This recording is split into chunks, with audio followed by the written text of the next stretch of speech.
Hey everyone, I'm really excited to show you how I make this really quick daily check-in form that I'm using to connect with my students during this time where we are doing emergency distance learning.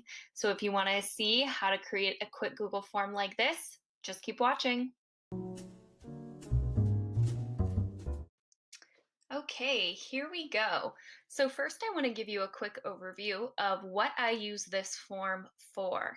So right now, my students are using Google Classroom to turn in assignments and to communicate with me primarily during emergency distance learning. And I wanted to come up with a quick form that they could complete every day that they work on English, which is the subject that I teach.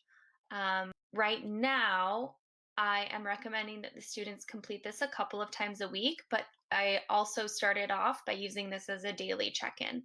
And so I have a couple of different topics here. I've just got the date, their first name, last name, the class period that they are in, and this next section was really important to me. I have a poster of this in my classroom that I utilize, and it's a mental health check-in.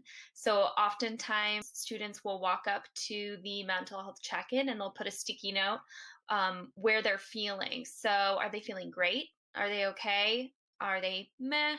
Are they struggling? Or are they struggling and they need a check-in?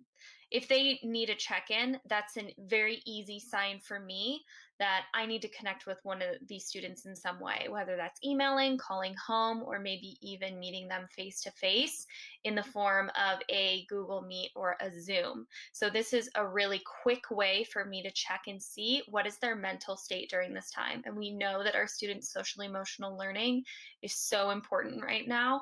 And I really wanted to be able to measure that in a very quick way. Next, I just want them to update me informally on what work they did for English language arts for that day. And then, do they want me to check in with them personally? If they are struggling, then they would say yes. And if not, they're okay, no. And then additionally, I wanted them to let me know what questions did they have for me. So maybe this is for a specific assignment, maybe this is more general. And I wanted to give them an opportunity for them to put that question out to me without the whole class seeing it. And then finally, because we are all communicating using oftentimes many different platforms, I wanted to know what would be the easiest way for me to get in contact with my students easily. So is that through email? Did they want to chat with me during our weekly Google Hangouts that we have, which are office hours? Are they going to message me on Canvas? Our school district utilizes the Canvas platform. And the last option is a one-on-one Google Hangout. So that's just a quick overview. Obviously, you could add many, many other sections, but I did like keeping it short so that they're more inclined to do it every day, especially teaching middle schoolers. Okay, so let's dive into it. I'm going to show you my process for making a Google form and then show you kind of how you can dress it up a little bit. So our first step is we're going to go to our drive. We are going to click New, and we're going to create a blank form.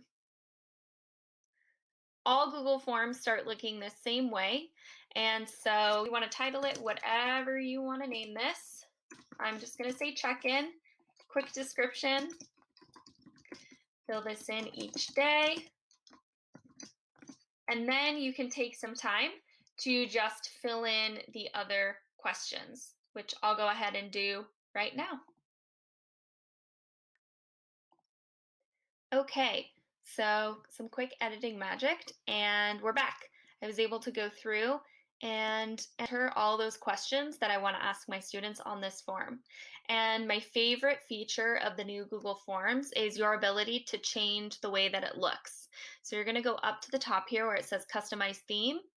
You're going to click it open, and you can see you have a number of theme color options. You even have the ability now to change the font for Google Forms, which is really, really fun.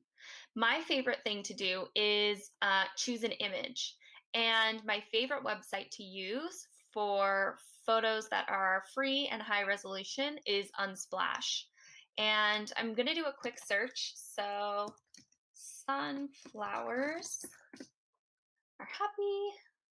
So you can see I have all of these different amazing images of sunflowers. So I'm going to go through and find the one that I like the most. I kind of like this one. So you simply just click download free and it will download right here to your desktop.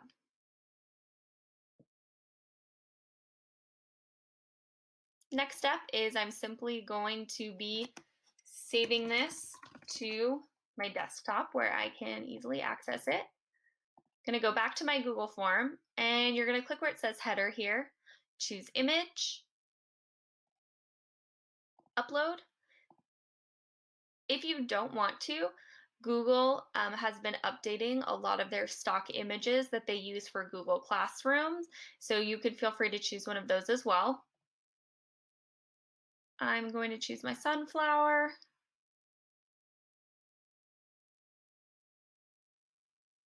And then because my image is really large, I am going to have to resize it. So you can see the box, what's going to show up at the top.